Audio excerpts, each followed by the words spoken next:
Sarap gumita ng bata na to. Kalmado lang. No?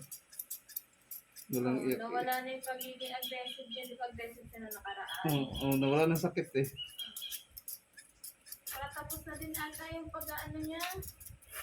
So yung inhib siya nung nakaraan eh. Gigil na gigil. Wala yung mga vlogger.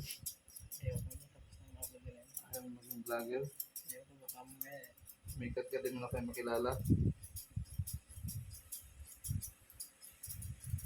Dito pa rin siya, kasama pa rin namin, oh. Ayan.